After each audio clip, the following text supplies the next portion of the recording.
Before we stand for the pledge, I just wanted to pass on an advisory from the cable TV folks that the microphones are perfectly, exactly positioned where they need to be, so we shouldn't be moving them around. All right. If we could stand for the Pledge of Allegiance. I pledge allegiance to the flag of the United States of America and to the republic for which it stands, one nation, under God, indivisible, with liberty and justice for all. We've reached our period of public comment. If there is anybody who has joined us here tonight who has comments that they would like to offer the school committee, if you would come up and give your name and street so that Mrs. Kenny could get it, and go to that microphone so that the folks at home can hear you. And try to keep your comments to 2 minutes, that would be great. Is there anybody who'd like to share anything with us? Seeing none, we will go to the consent agenda. Do we have any warrants today? Yes, we have some warrants. First warrant, I move that the following named bills and payrolls of the Newburyport Public Schools amounting in the aggregate $15,998.98 be approved for the city auditor to make payment and deduct the funds from the school account. There is a conflict with Mr. Menon. Second. Any discussion? Hearing none. All those in favor? Aye. Abstain?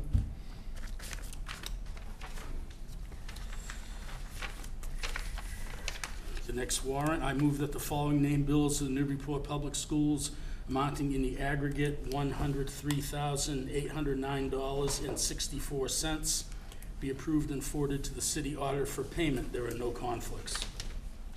A second? Second. Any discussion?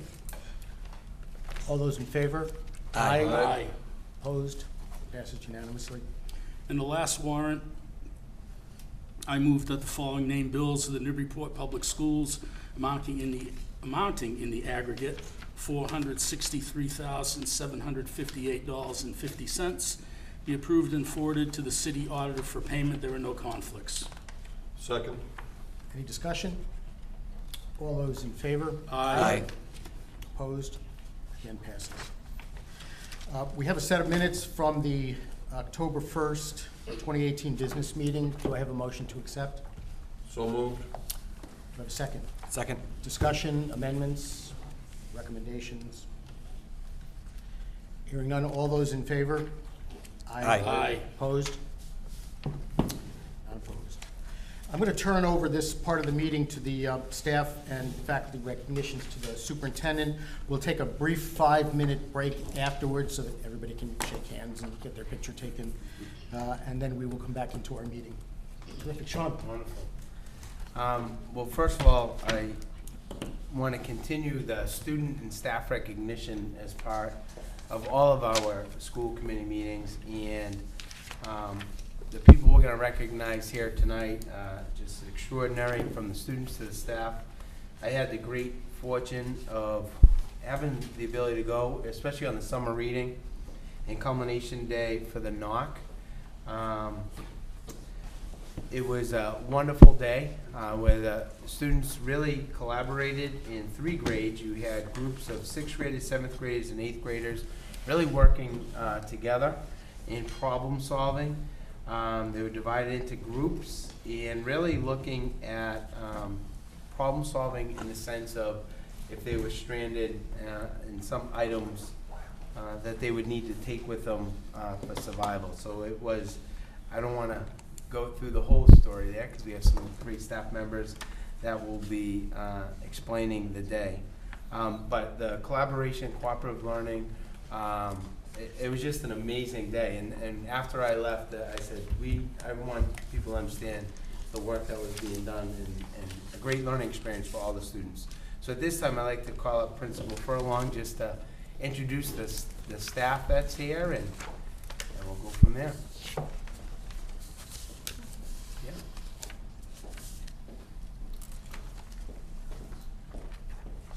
Nice and low. Well, you can actually. The mayor's. That's mine.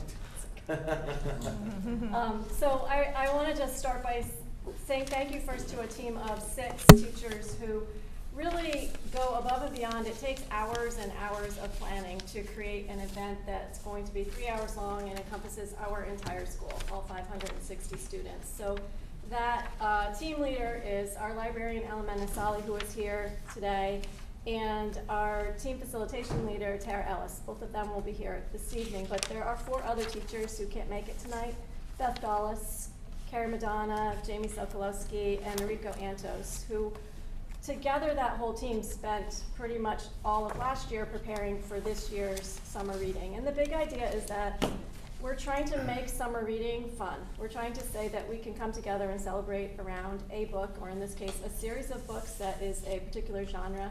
This year our genre is adventure, and we have sort of now 3 set summer reading extravaganza days planned out, so we're all set for the next couple of years.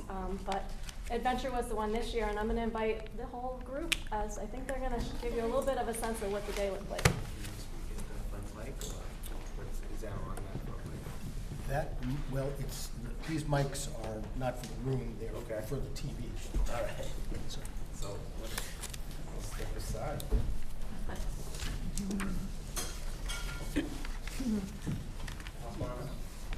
you want to sit and kind of talk about it, or No. step in Thank as you the very much. superintendent? All right, well, good evening. I'm Ellen Menesali. I've been the librarian for over 20 years at the NOC and the last 10 at the Mullen. And this year we did the genre of adventure. And our committee has found that teaching the kids the elements of genres is much more important than just picking regular books for the kids to read, because I want to teach them that when they read a book, they can recognize, oh, this book is an adventure book. Oh, this book is a mystery book, based on the elements. So this year it was adventure, and we all learned that there are 3 elements to adventure, and they are Risk.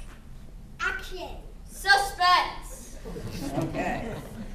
So, and all 9 of our books, and we work really hard in picking the books because we want to add nonfiction, we want to add graphic novels, we want to add books that are easily accessible to the kids, because remember, I'm having 6th, 7th, and 8th graders read the same book.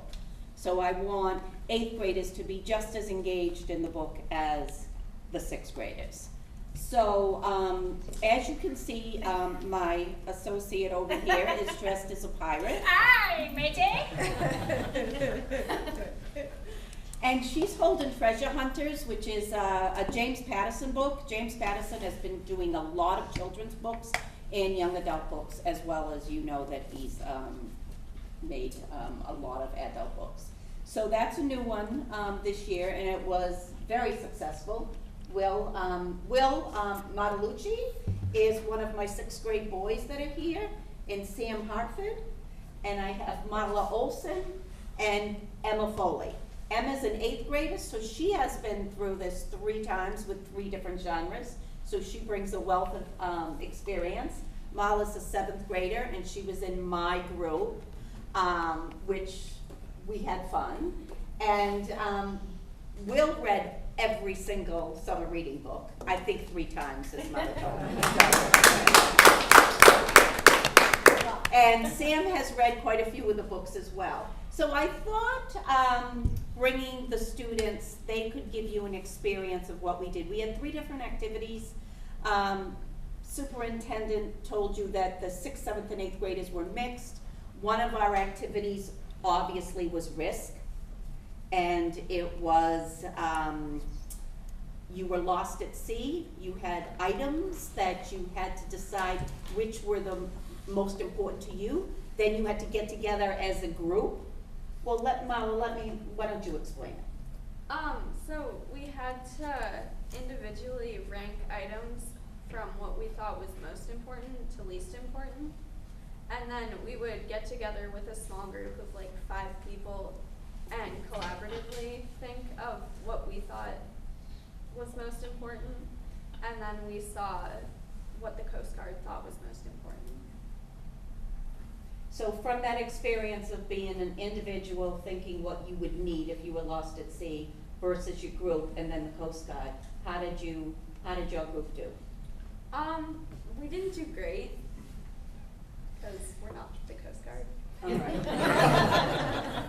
Well, the number one thing was a shaving mirror, and I think it threw the kids off because they're like, why would you shave out in the middle of the ocean? So they, they really had to think of these items, like, well, the mirror could be used to, reflect the sunlight and to get help. And then the second activity that we did was action. And what was that, Will? What did we all do outside in all the different grade levels? It was rock, paper, scissors, I think. Rock, paper, scissors, relay. Yeah, rock, Mhm. paper, scissors, relay. Tried to get to the other side of all the hula hoops by beating the other team. Okay, so was there action involved in that? Yeah. Okay. And fun? Yes. Okay. All righty. Lots of fun. So we had risk, action, and our last one was suspense. Suspense. We had to write stories, very suspenseful stories that started with a dark and stormy night. And what my group did is we went around in a circle saying, or adding on sentences, and we wrote a very suspenseful story. All right. And what we did, there's Under about, suspense, what was it about? It's about like a lot of like random stuff thrown into one. So it wasn't really about anything. It was just a bunch of random things.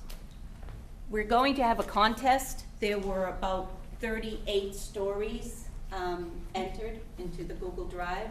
And we have some teachers that are reading the stories that weren't involved to see if they can decide who's going to be the winner. And that group is going down into the music tech room where we're going to have background music and the kids are going to perform it. And then it's going to go over the loudspeaker so that the kids that won, the school will know. But we brought our story because we think that ours was really good as well. So do we have time for ours? Sure. All right, Marla, are you good with it, or do you want me to? You can. You sure? All right. On a dark and stormy night, lightning struck next to my house. Now, every line is a different student, so they really have to try to follow the story. I creeped out of my bed to look out the window. I looked out the window and I saw someone standing in the neighbor's driveway. It was a small figure with a green body. I heard the strumming of a banjo. There was a voice inside my head telling me to leave right now and get back to bed, but my body kept moving as if it was possessed. Then I looked behind me just to make sure no one was there. Then I looked back to the driveway and he was gone, and I felt a cold shiver crawl up my spine. My stomach was twisted, and I gasped when the light flickered. The pounding raindrops outside grew quieter and quieter until silence fell over the house. And I heard knocking on the window, and it grew louder and louder. Oh my God, it was Kermit the Frog. He crept into my window and whipped out his banjo. And then the YouTube video is the Rainbow Connection, which all the kids knew about. Now this was, every student had to keep the story going and keep it coherent. So it was really group work. In the sense of just like the Lost at Sea, and as well as the action. You know, it was really all the kids working together. And I'm a conductor, in case you're wondering what my outfit is. So I brought my book as well for the Boundless. Tara, do you want to speak? Yeah, just that it was great that there was so much teacher participation in the sense of like having different people dressed up in the characters. It really like brings it to life for the kids, and they just get more involved and they get excited when their teachers are excited too. So it was nice. Emma, can you speak to the last 3 years? We've done adventure, mystery, and science fiction. I know that me and a lot of my peers really liked that mystery one because we felt it was really involved and it was just fun all around. And this one, like you said, seeing our teachers dressed up was just so fun, and it was funny to watch them run down the aisle. It was really fun. Okay. Any questions? Seems like a really worthwhile project. Are you keeping under wraps what the topic is for next we're doing a loop, so it'll be back to mystery. So because we do it every 3 years, the kids never repeat, because the 6th, 7th, and 8th, we just improve it every year, but it will be mystery next year. It's like a giant clue game. Yes. Yes. Terrific, wonderful work. Thank you. Thank you. We have some certificates too, but Take a 5-minute recess here. awesome, we'll take a couple photos. Thank you. Great job, I'm impressed. Really impressed. You know, thank you so much.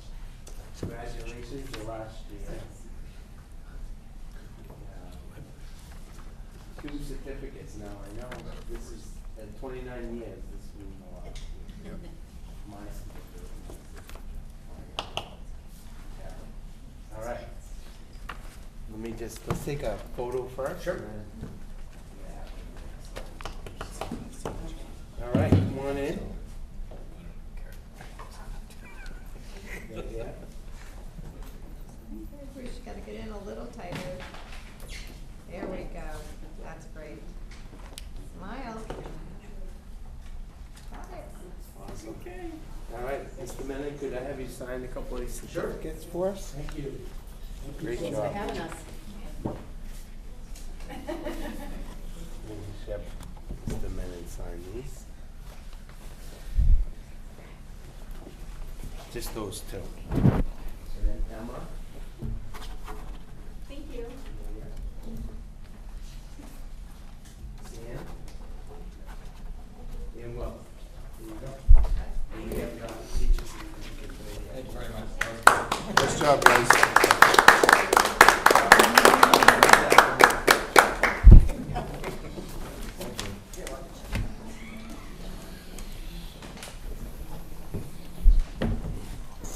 Yeah, that, and what was really impressive is the entire school participated, so you have over 500 students being involved in one school activity.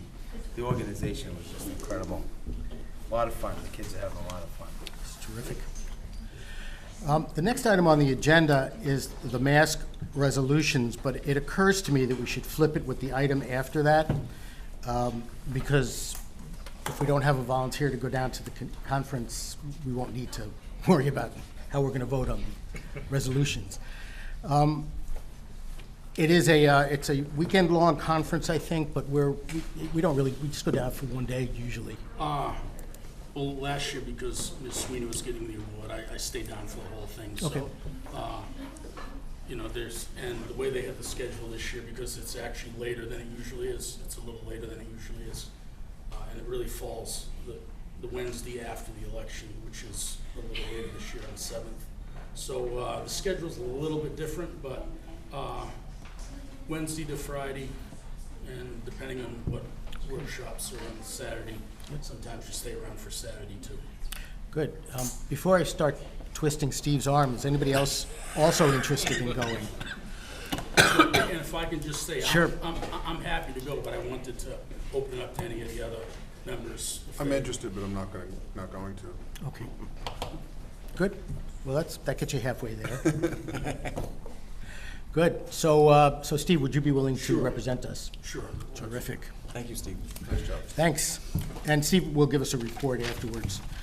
Do we have to take a vote to make it official and fill it? Yeah, I think we might as well. Does somebody nominate Steve? I nominate Steve to represent the Newburyport School District at the MAS conference. Second. Any discussion? Thank you, Steve. All those in favor? Aye. Unanimously. You did get in your packet the resolutions. Hopefully you've had a chance to look at them. We'll go through them one by one. We're not going to read them aloud. Good. And a lot of these can actually be summed up in one or two sentences. So I'll try to sum them up in one or two sentences and then see if there's any discussion. If not, we will then take a vote to instruct Steve how we would like him to act on the resolution. Resolution 1 was rejecting the arming of educators. The arming of educators. It's a topic that has come up often and is suggested as a way to deal with threats in school. Is there any discussion on this? I vote approval. I move that we approve, we instruct Steve to vote yes on this motion. Second? Second. No discussion. All those in favor? Aye. Aye. Okay. The second resolution is on small and rural districts. And the resolution suggests that the legislature should set up a study group to find public policy for school districts that are small and rural, that sometimes there's a disproportionate impact on them for policies and budget issues. So the resolution is to support the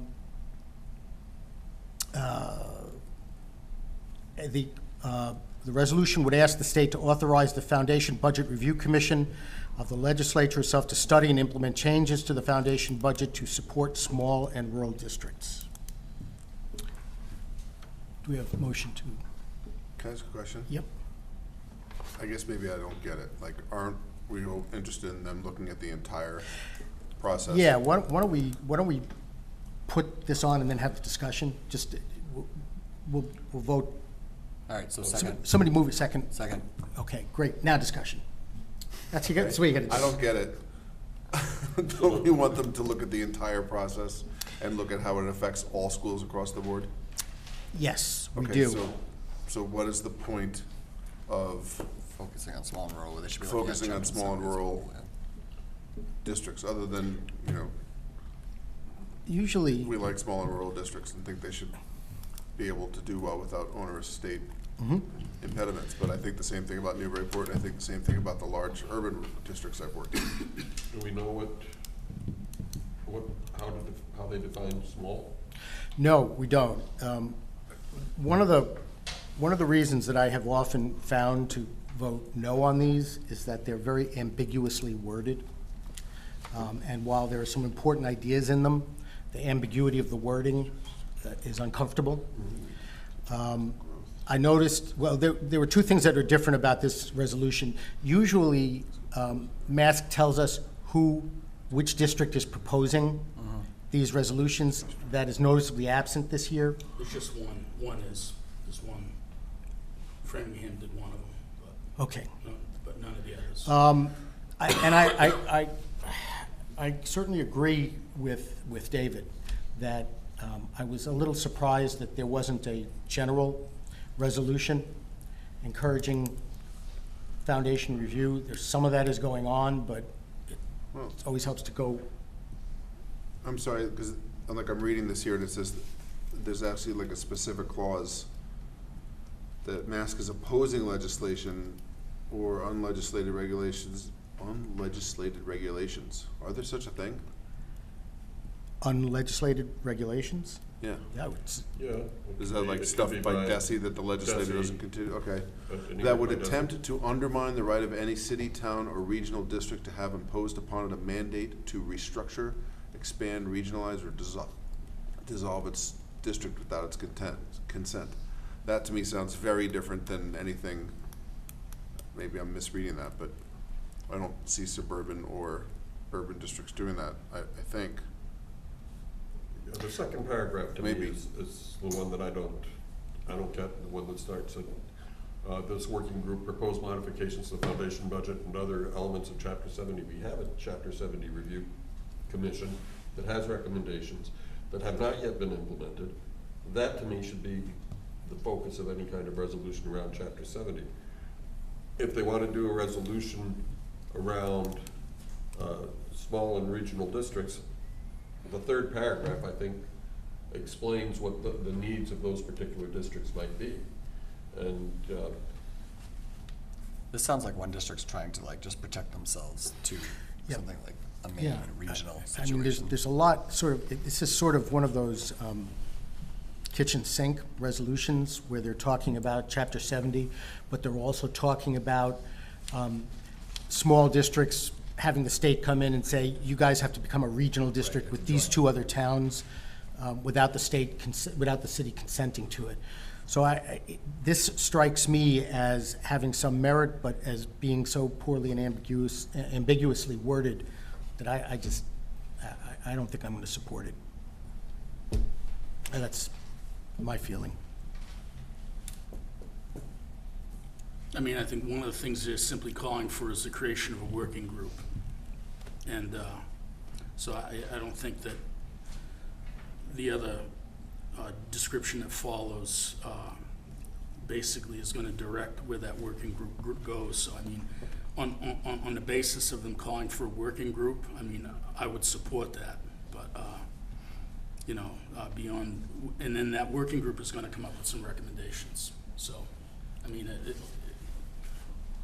I would say let the working group do their job, and I'm sure the working group, and I'm sure it'll be part of the discussion that the communities that make up that working group, you know, have some representation of various urban, suburban, rural districts. Who would be in the working group? They'll make that. Maybe I'm ignorant, but what's stopping them from doing that already? Like, if they're not calling for legislative time or DESI time, and if they're just gonna get a bunch of rural schools together to have a working group, There was a resolution last year, and I'm forgetting what it was, but there was a working group. Like I say, I'm forgetting what it was for, but it had met. I'm just trying to recall it. I mean, I could probably look back at 2017 and tell you in a second. But they get formulated. They meet every few months. The notes come out, and they will probably make a recommendation for next year's resolution. That's probably what's going to happen. So, Just the line here, this resolution would ask the state to authorize the Foundation Budget Review Commission or the legislature itself to study and implement changes to the foundation budget to support small and rural districts. So in effect, they are asking for legislative. right, so that, I don't know, that to me sounds like someone's trying to pigeonhole some resources away from the bigger picture. Because if the Chapter 70 group is mandated into a working group to do this specifically, means they're not doing that, whatever that is. I mean, I would think that the Chapter 70 working group, that these issues would be raised within the existing group, is what I would think. Maybe it's it's probably restructuring. outgrowth of it. Mm-hmm. Okay. And it may be that because that group didn't raise these issues, that they want to sort of reopen the conversation. I don't know. And, you know, there'll be a lot of discussion with each resolution. I think some of them, like Resolution 1, I think is going to be pretty straightforward, but for some of these others, there'll be a lot of discussion. And there may be some amendments to it. There may be the, you know, more extrapolated discussions than what we're having here. So, I mean, what we decide, whatever you decide you want me to vote, you know, I'll vote it. But we can also basically leave it in Steve's hands based on the discussion that's held for him to decide on our behalf. I'm comfortable with that. I think the idea that if we can get information or ask the question about whether the existing group has looked at these issues,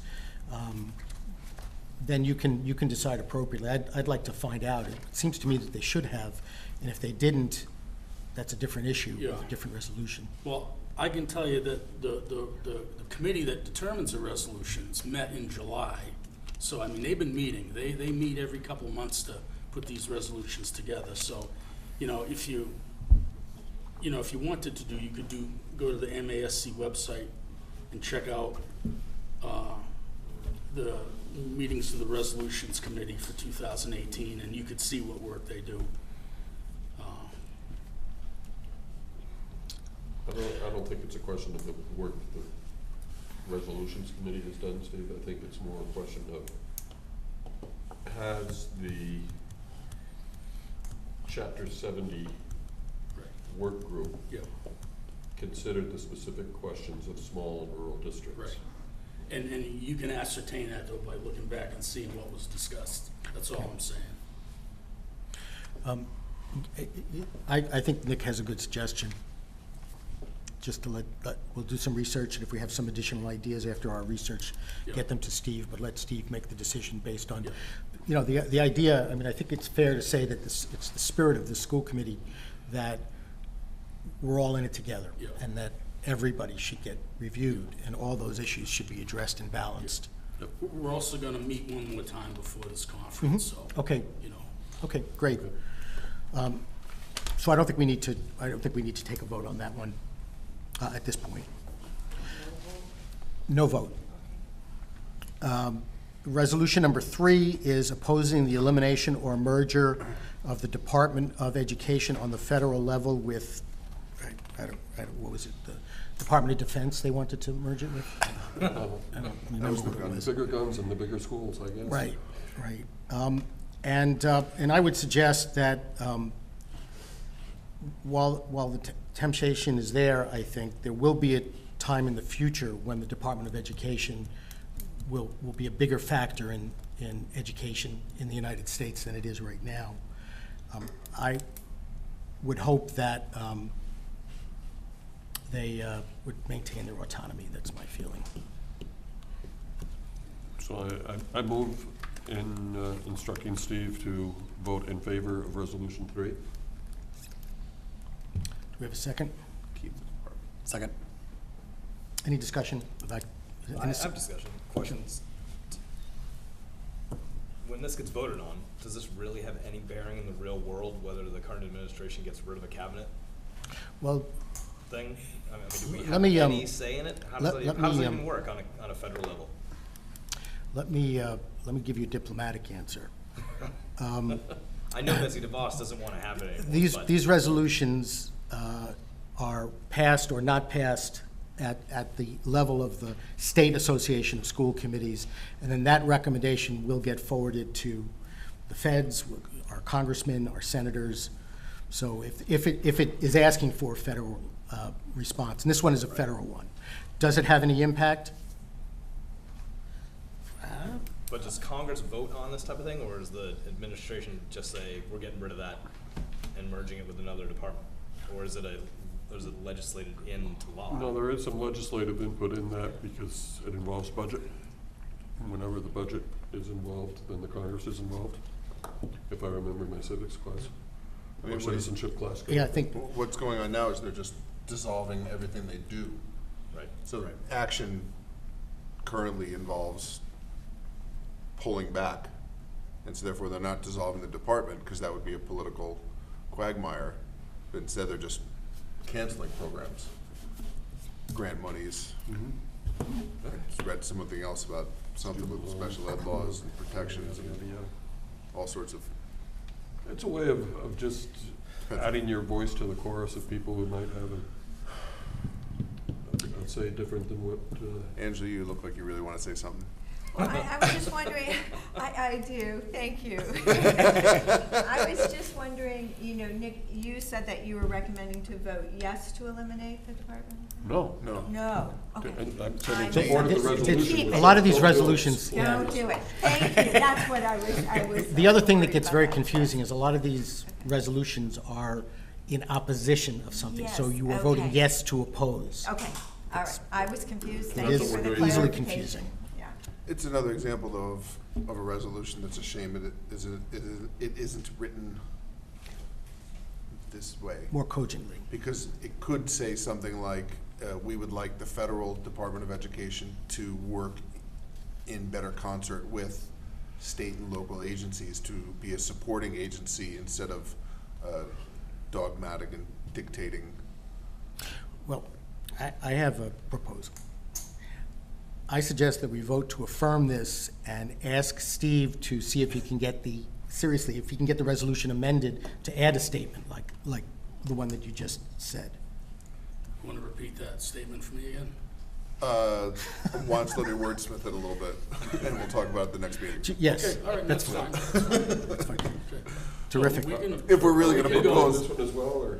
We'll hold on this one till we get language. But right now, we're looking to vote to affirm with an amendment. Yes. Okay. Yeah. Yeah, so why don't we vote to affirm with an amendment? Okay. We have a move and a motion and a second? Second. Some moved. Any discussion? Are you voting yes to oppose, is that what? We're voting yes to oppose, All right. to instruct Steve to oppose after we give him our amendment, I would proposed also amendment. like to vote to make them write all their proposals in the affirmative. I don't want to vote yes to oppose. That's like It's when like you any- get on a any of the PC and you questions, click right? start to turn off. There's something really toddler-esque about that. Yeah. The Massachusetts Association of School Committees work with the federal delegation to reject Yes. any notion of combining the U.S. Department of Education with other government departments. We could just, Couldn't it be simpler than that? So may I just, yes to oppose after you get the amendment? Is that Yes. what you said? Yes. Yes. Thank you. Resolution 4 raised an issue that, I'm sorry, Did we take a vote on it? all in favor? Aye. Thank you. And Nick and Dave, if you would just forward some language to Steve, and he can wordsmith it. Resolution 4 raised an issue that I wasn't aware of, and that is apparently there's a statutory prohibition on regional transportation providers working with schools to provide transportation. sorry. How has that never come up? I've never I heard, mean, for the well, we're not a years we've regional been complaining district. about the bus contract, that's never come up? Well, We're not regional. it's not, we're not regional, Yeah, I know, so. I know. But But anywhere? I mean, if we were looking for, a potential negotiation and adding a little more competitiveness to our process, we might be able to negotiate not only with Salter, but say with the Merrimack Valley Regional Transportation Authority Yeah. as A more of a commercial, I mean, a Right, public- there's- a way to provide, and actually, the mayor has talked Yeah. on other occasions about using, particularly for the high school students, for using the Available public transportation. So, Valley but- Transportation Authority to get kids to school. Yeah, she talked about that, about later start times, but, and it's an awesome idea, but does this MGL C-71 mean that we couldn't do that regardless? I don't know the law. I'd have to look up the law to see if it just applies to regional districts or if it applies to other Yeah, it looks like districts. it does. And regional is free, right? Regional districts don't pay the. Regional- And supported by the Regional state. transportation Right. authorities to Whereas provide school district We transportation. don't get any support So- on transportation. And again, there are two issues being blended in another difficult resolution here. The first one has to do with supporting the regional schools to repeal this piece of the law. And the second is that the state needs to do an analysis of bid issues, that we're not the only district that's getting one or two bids for transportation. It's a problem across the state.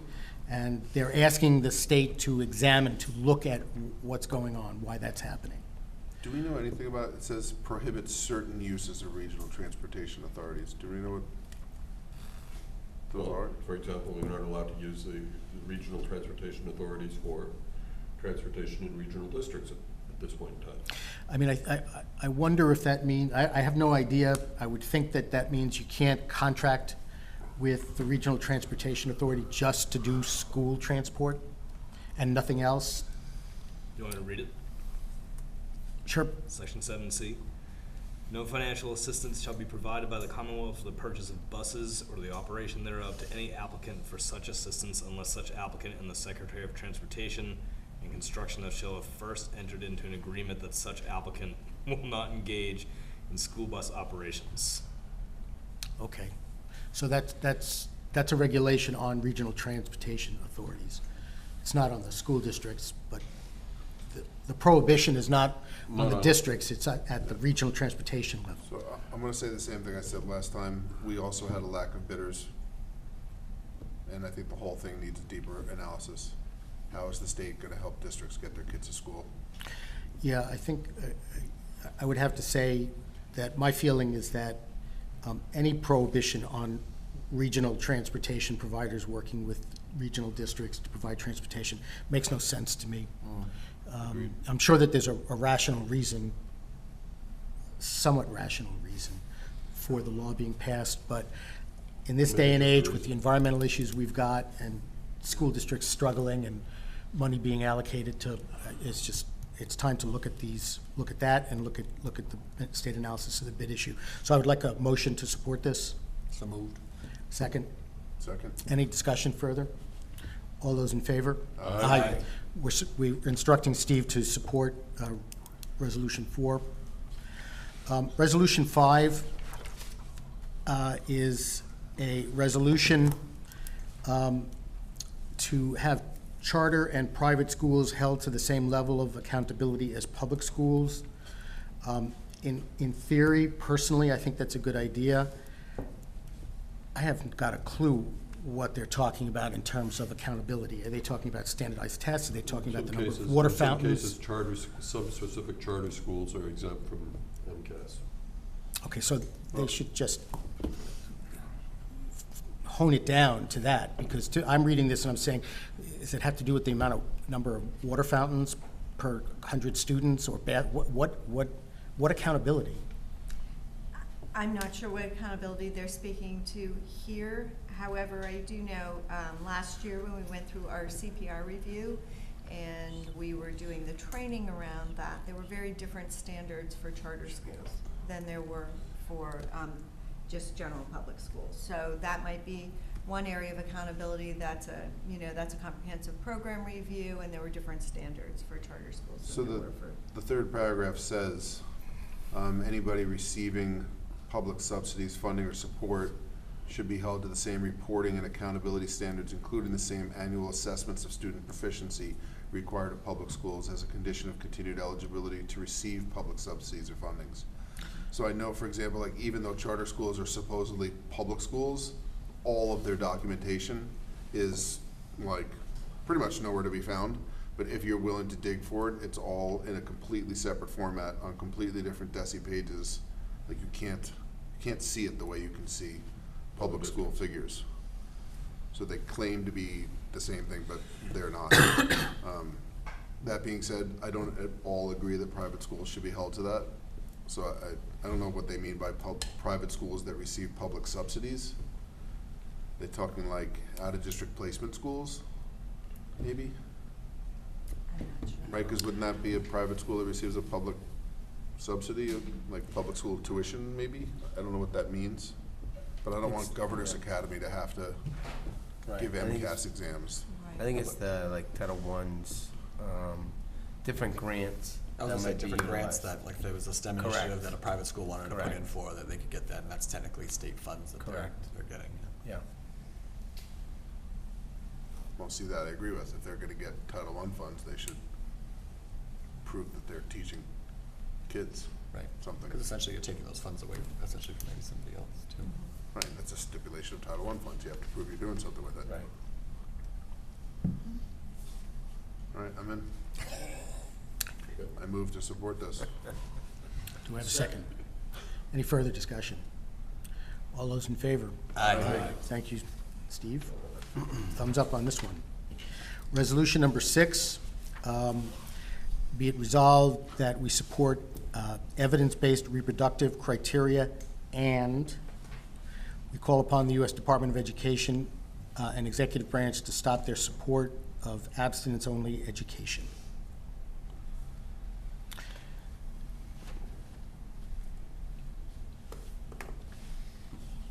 So moved. Second. Any discussion? Evidence-based, that's completely consistent with what we're trying to do in schools. I think the evidence on abstinence-only education is that it's not very effective. So, any further discussion? All those in favor? Aye. Who made the motion, I'm sorry? Dave. Dave did. Okay, and who seconded it? Brian. Brian. All right, thank you. And Steve, when you vote on this, give it a really big thumbs up. Resolution number 7. At lunch, Resolution 7 has to do with providing resources and supports to ensure that there is gender neutrality in the schools, as I understand it. Anybody have any thoughts on this? Do we really need a resolution to do this? Like, this isn't already a thing? It's, Well, sadly, it was about 22 years ago when then Governor Bill Weld really got this rolling in Massachusetts, and then it kind of fell apart. So it's good that it's, getting reestablished the way it is. I'm just kind of caught off guard that it's not already part I of think the it's in many districts Well- it is. I wonder if Framingham had a specific incident this past year that they wanted to bring Yeah. us back up. Would question 3, if that passes, be above this anyway, and they wouldn't need to do this part? Because wouldn't that be a statewide referendum? Isn't that question 3 is all about? Right? Oh, you mean like the ballot question? The ballot question 3. This year. Is it a binding question? I believe it is, because it's the people trying to get you to vote no, we're trying to take away the protections Okay. for LGBTQ, what have you. And a yes is keeping it in. So isn't it already in then? Does it even matter? Well, we don't know that it's gonna pass. No, but it's in now, right. So if If that- statewide it didn't pass and they took those protections away, which is crazy, would this even be able to supersede a state law? Yeah, I would think so. It would? Yeah, the state law doesn't say that you, I wouldn't think that, You're looking to provide a safe environment for all students. yeah, I would think that we could do whatever we needed to do as a district. Policy. You'd be surprised. Yeah, and if you look at the top, it specifies on gender identity inclusive athletic participation policy. And this one was submitted from Framingham School Committee. I think there was a question around participation in athletics that they wanted clarification on. So does that mean people of all identities playing any sport they choose? They can participate in the sport that they identify with. And identify with? And we have to All right. make whatever appropriate accommodations need to be made so that they're not bullied, harassed, or otherwise excluded. So moved. Do we have a second? Second. I would just raise one point. I strongly support this. And I worry that, like a lot of really good ideas that actually make it through the legislature, it kind of morphs from a really good idea into an unfunded mandate, Yep. where the district has to make a lot of changes that are going to require construction, for example. And they're not, bathrooms or putting in individual shower stalls or whatever could possibly I would happen. vote on that no matter what. What? Individual shower stalls, that should be a thing. Right, but it's not the Giant way room most is schools weird. are. But my point being that it's a great idea, and the state can pass it and then say, figure out how to pay for it, district. That's my concern. But other than that, as a principle, as an idea, I support this. And maybe you need to fight that battle if it ever comes. I'd still stand behind it. Okay. Any other? All those in favor? Aye. Vote to support this. Resolution 8 is a resolution supporting legalized gambling with money going to the schools. Thoughts on this?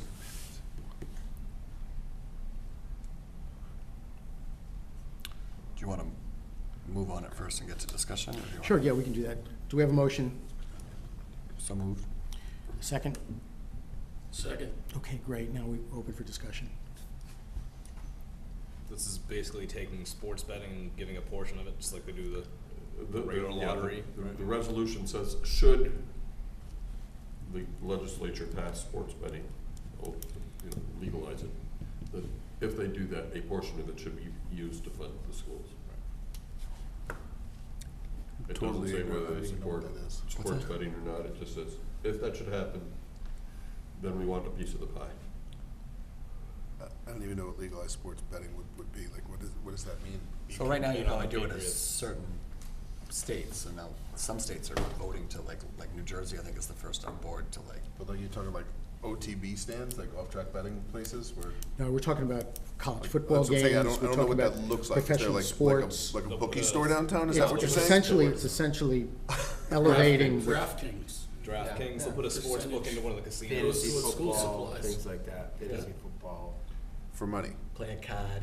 So the state wants to regulate. Well, I think They wanna. they want a piece of the action. It's going on anyway, and they would like to capture some of that as. Vegas We're is the only saying, place we're for taking it a gamblers. step further and saying, if, by the way, the state decides to get in on it, we want to start. I think it's a nice thing to ask for. I just think of, all the money that we're supposed to be getting from the lottery and all the money that we're supposed to be getting from all of these other programs that are supposed to be generating money for education, and we're not getting zilch. Until and when they do the Title 70 reform, the city of Newburyport is not gonna be seeing much of anything out of any of these programs. Right. Because we don't see it out of any other state aid. Yeah, a sort of a parallel question that the community has been struggling with is the marijuana legalization and whether some of that money should be dedicated. Our school committee has not taken a position on that, nor do I think that we should take a position on that. But it's a similar sort of idea. I have to say that personally for me, when there was talk of opening a casino in Salisbury, I was very actively opposed to that idea. I intend to be very actively opposed to legalized gambling. It's my personal feeling. So I understand that the way that this is framed is, if it's going to happen, let's get a piece of it. I don't know. So you can bet on cards at the new casinos, but not on sports? Yeah, have you ever been to Vegas? No. Yeah, that's the only place you can bet on sports, until Jersey. And Jersey now. Until Jersey just allowed it. Yeah, never been to that, so yeah. Having Avoid been to like the both. plague. Yeah, I've been to both. Yeah. Okay. It's, I don't know what to think about that. I don't know, I mean, it sort of brings, it's, the state could limit it to casinos, which means that it'd only be 2 places where you can do it, or they could open it up for every convenience store to do it. I guess that's not what we're voting on, though. We're voting on if they do, then do they portion it apart towards education? Although I don't know how the current lottery stuff, you always see those ads, how much money we get back from the lottery, which I don't know how, if that's even real. I wish Donna was here, she'd be able to tell us. But we're not voting on whether to legalize gambling, we're voting on if it is legal to take the cash, right? Yep. That's essentially what it is. Yep. We really have become paupers. Like, I just would stand out on 95. With a sign. It's like, Place your bets. we'll teach for money or something. I don't know what you'd want to say, but it's like every chance we get, we're just trying to dig up funds from anywhere. Yeah. Like the lowest, the lowest common denominators are welcome here. That's bleak. Do we make a motion to say yes or no? How does that work? I think We already did. we already did, now we just need to take the vote. Let's take the vote. All those in favor? Aye. Aye. Opposed? 1. Thank you. And resolution number 9, I'm not really sure what the origin of it was, but the principle behind it is that there are families who are not getting information in a timely enough fashion to be really actively participating in IEPs, either not in a timely enough fashion or in a culturally sensitive fashion. If they don't speak English, getting this information in their native language. That's what I think this is asking for, that we mandate that happen. Yeah, I can tell you from years ago, I used to, when I was a director to 766 program, that I chaired a number of IEP meetings, and I can tell you that there's times when no parents show up, But there's other times when you get the reports at the last minute, and it just really helps. It helps to have some time to go over it. And as needed today with, English as a second language, to make sure that everyone understands, what's written. So, I think the resolution makes a lot of sense. I'd like to see more than 5 days, but there's times when there's absolutely no time, and I think 5 days is very doable.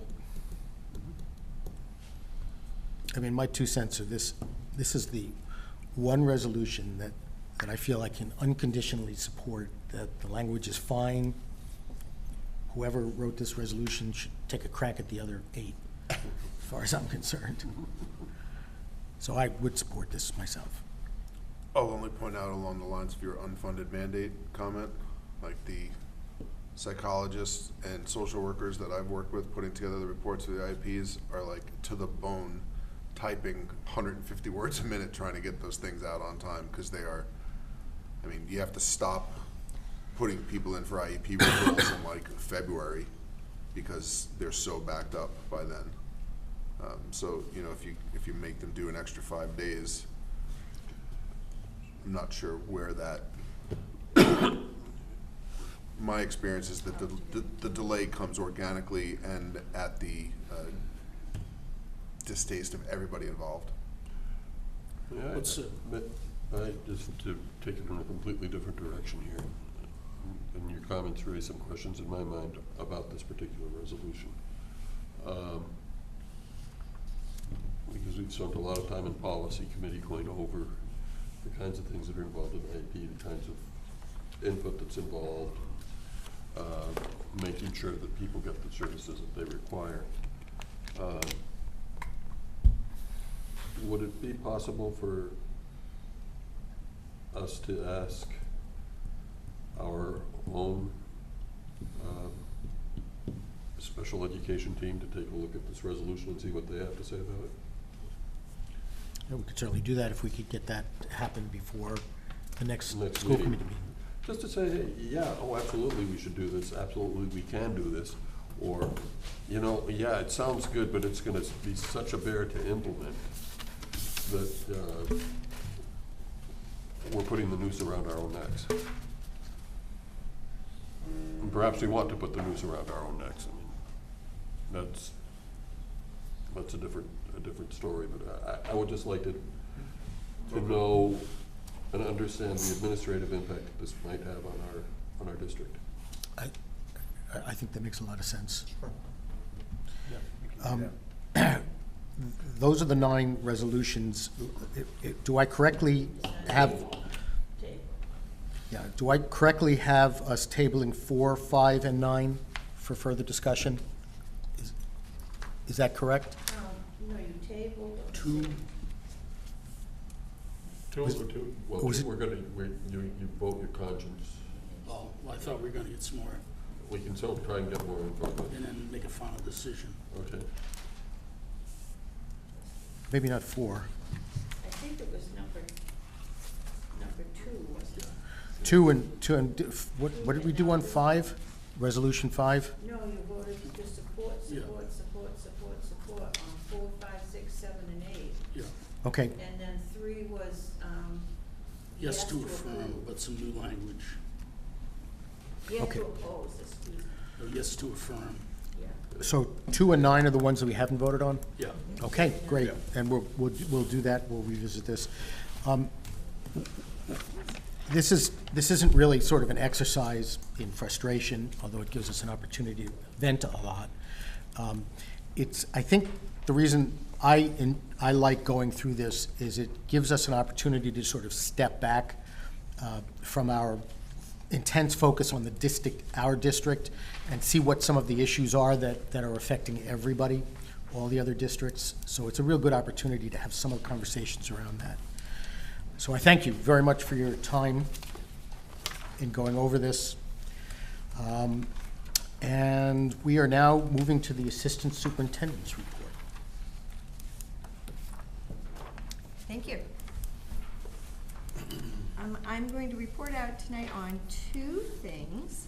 I'll talk a little bit about our October early release day and the things that were happening in the district on that day first, and then I'll talk about the progress we're making towards the district review. I'm gonna start with the high school, talking about the release day that had happened on October 5th. The faculty at the high school had 2 different agendas for the release day on the 5th. One was around supporting their student learning goals through common planning time in curriculum-like areas, and the other was to reflect on school culture and how they engage in practices that promote student voice. And as you know, when I had reported the last time, they talked about how the teachers and the students had come together, really took a look at what the new school rules were, how they all felt about them, how they wanted to amend them, and how they thought they'd move forward. That work was continued with the teachers, and they were really looking for opportunities to bring students and teachers together and to continue to reflect on the progress towards the new school goals. They were modeling the use of protocols that will provide safe learning environments for all participants, and to create opportunities for celebration and recognition for their student body as well as the staff. When they met in their like curriculum groups, they were looking at common assessment, development, and validation. They were looking at how they calibrate their scoring, taking a look at student work. They were action planning around their assessment results, and in turn, tuning some of their lessons to align.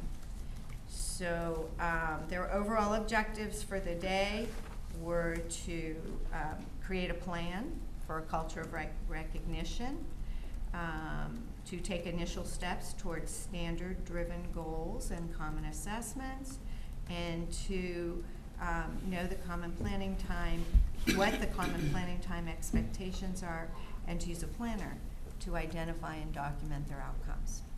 So they were really working towards aligning goals with the work that they're doing around curriculum, as well as how do they maximize their time that they have together so that they can get the greatest bang for their buck, so to speak. So that was the high school. And the middle school continued their work on assessment as well. As last time I talked to you, we talked about the middle school had looked at student work during their first release day. What they did as a result of that student work, is, examining the student work, is they, at every, on every team, they determined a cohort of students that they were going to follow. So some, on some teams, they were students that were high risk. At other teams, they might have been another subgroup of students. And on other teams, they chose the aggregate to follow. And then they started to build their goals, their student learning goals.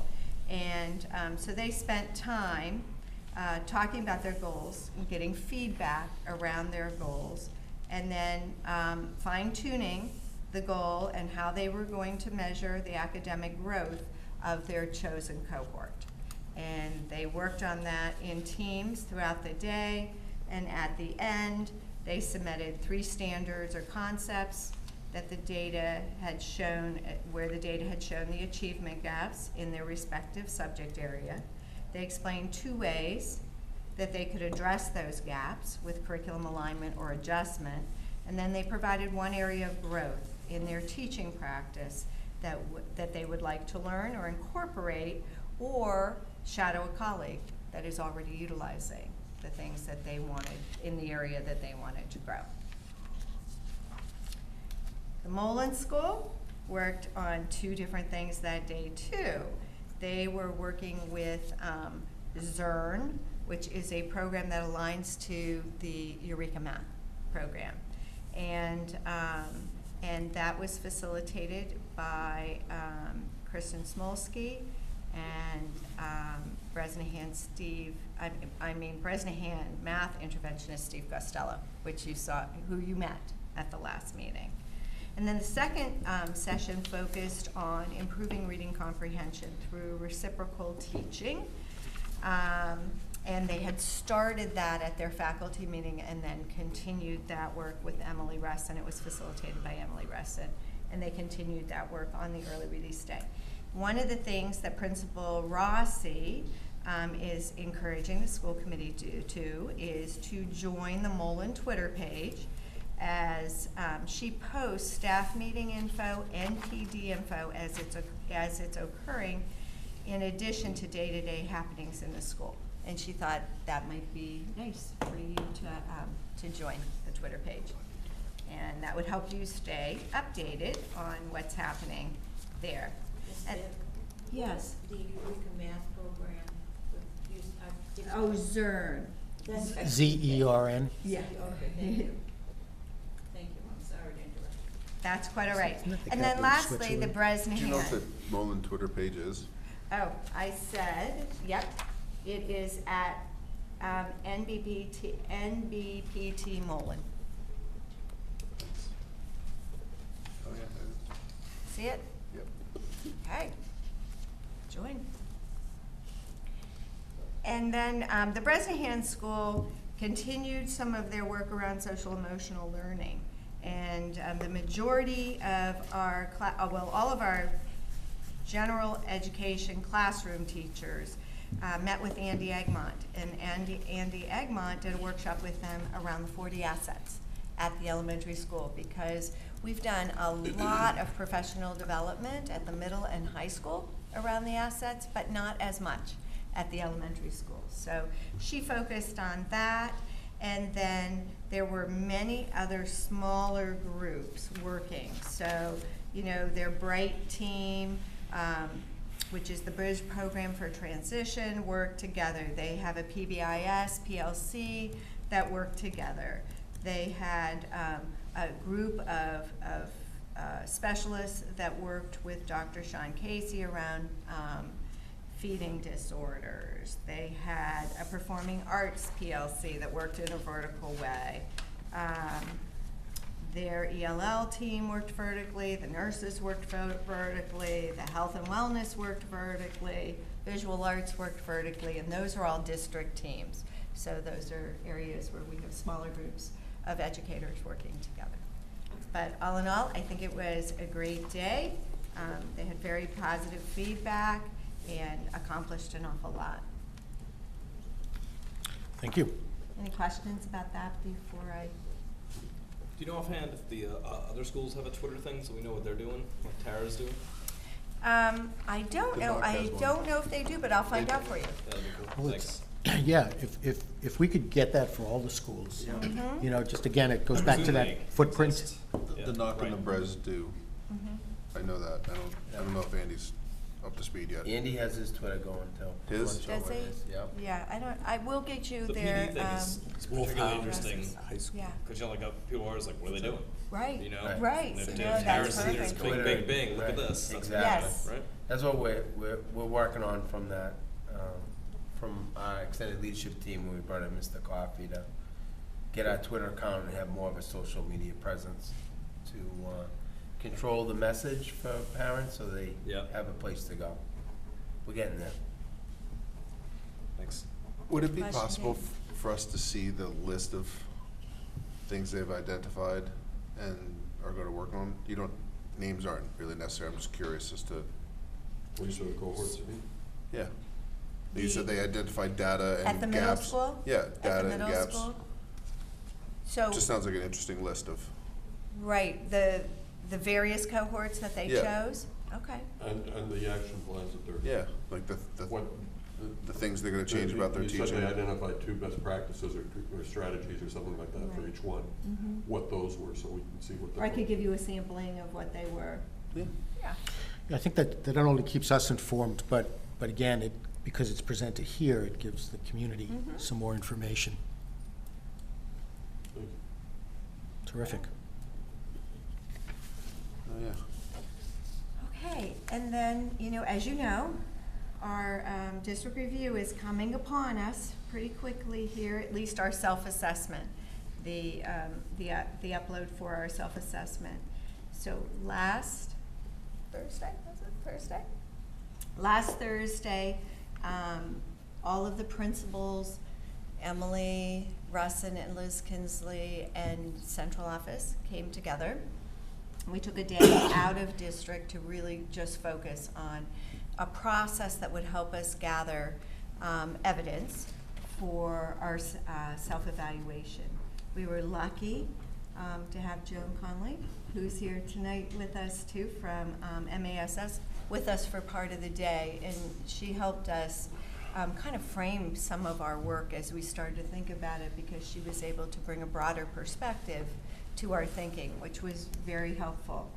But we used a process where we put chart papers up all around the room, and on the chart papers we had all of the standards and the indicators under each of those standards, and we color-coded them with different color-coded Post-its, and we took time to really just brainstorm any piece of good evidence that we thought would be appropriate under any of those indicators for each of the standards.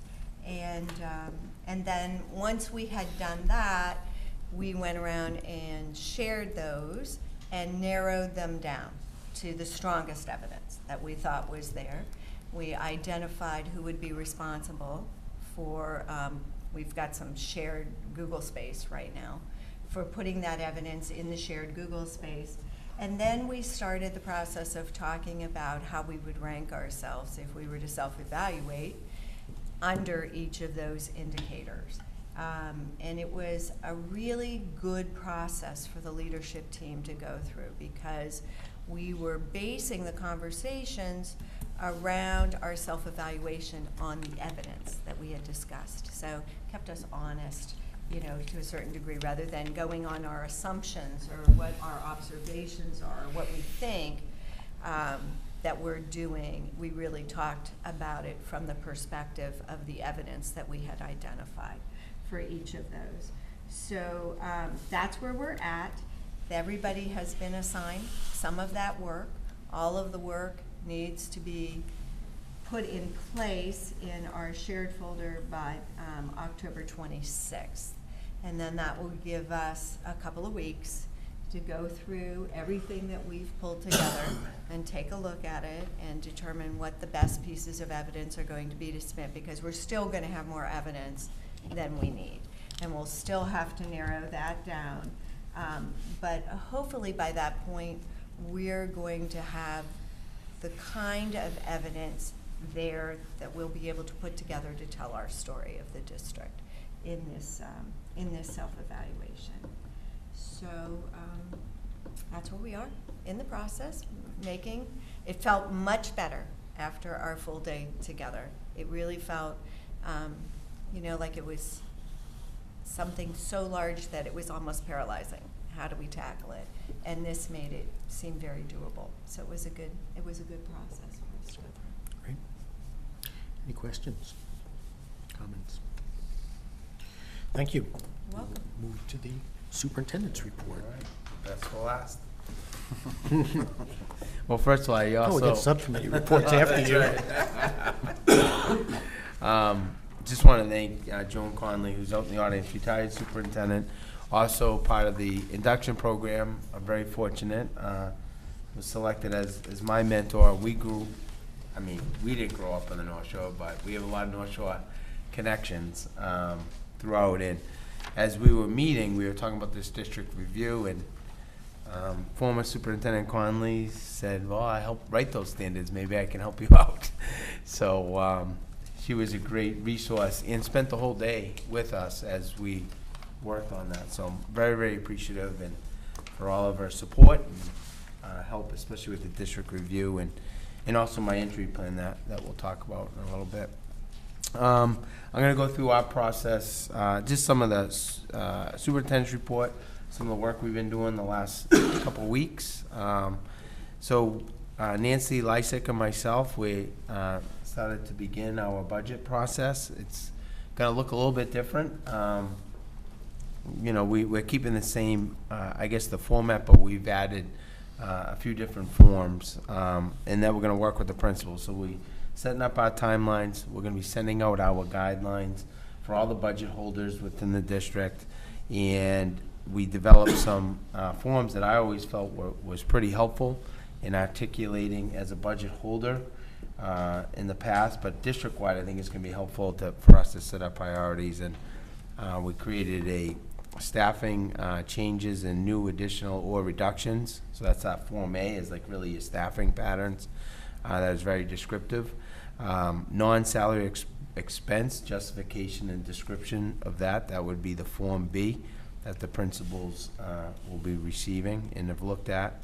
Facility repairs and update form, that's Form C.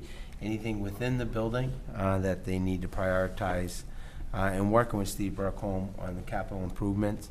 And last is justification of new programming and or special requests within the school. So it's going to be, I think, a lot of detail as we begin our preparation in an extended leadership team meeting. We've kind of talked them through the process. They will bring these forms, we'll meet individually. But once we have the operational budget from all the budget holders, key aspect that we're going to do is all of us work similar to what we did with the district review, and we're going to come out of there with a prioritized district budget.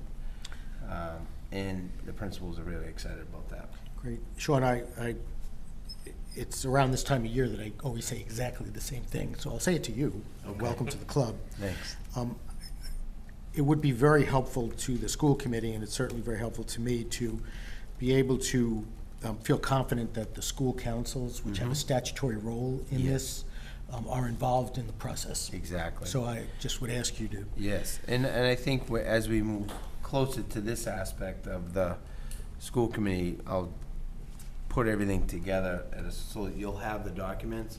But we also emphasize the extended leadership team, how important the school councils are in the budget process. And so we have guidelines that we outline each month for school councils and for the district principals to be working with the parents and students with. So you'll see that in all of the documents that I'll provide. But the initial conversation and working with Nancy Lysick has been great. She's kind of morphed a lot of our ideas in the forms, and I think it's going to be a little bit different budget process, but it's, once we go through it, we'll be able to justify a lot, and I think it will bring, a lot of consistency throughout the district for everybody. Beginning contract negotiations, not them, just the discussions. We're working with Joan Sheehan in the union and setting up IBB protocol, interest-based bargaining, and then also working on a facilitator that will help facilitate that. So the union and executive board has been great with our initial discussions and kind of overall what we're both looking to accomplish with that. Also, ASME and the instructor unions also reached out. We'll be setting up a calendar, developing, we're going to be negotiating 3 contracts this year, and we'll be setting up the calendar and setting the stage for that. Great conversation with Tony Finari and Wayne and Steve regarding, I knock on wood here, snow days. Hopefully we won't have any. But we changed that from meeting with them and listening to their perspective. So before Tony, Mr. Finari would schedule the contractors at the schools to remove the snow. But we're kind of cutting out that middle portion. So what Tony will do is he'll give Steve those contractors. We'll talk to the contractors right up front, so there's no third person, because what was happening in the past, they don't really know the school. So if you're coming in and you're plowing a school, you might be putting the snow in an access area, you might be putting the snow in the handicap zones. So Steve will work with the contractors, the ones that are going to be working within the schools, and hopefully we'll be able to communicate better where we want the snow and all of that. So that was great. Also, when I was at 4th grade lunch, one of the students, I asked, do you know who I am? And he says, yes, you're the superintendent. I said, great. And he goes, I have a question for you. And I said, all right, what's your question? And he said, you call snow days, right? And I said, yes, I do. and he said, 4. And I said, 4? He goes, that's all I want is 4, because if you call 5, then you're gonna run into my vacation that I have planned. So, thank you for that. And then, as I was leaving the conversation, and he said in, what is it, the snow bags or work? Blizzard bags. Blizzard bags. And no blizzard bags. I enjoy my snow days without work. And then, so, We are raising some honest kids. yes, it was great. So I have this number 4 in the back of my head. I think it will stay there forever. So we'll try to keep it at 4 if we have to have them. Moving on, Lydia's Kids Foundation. What's been wonderful about this community is every week I find out about a new organization or a parent group or a community group that really community service and gives back to these families. In Lydia's foundation, I met with Jessica LeBlanc, but Lydia Collins was a popular education teacher, special education teacher in Newburyport that passed away in 1991. Her friends and her colleagues started this Lydia's Foundation, and she got Teacher of the Year, and I guess was really an icon within the teaching community here.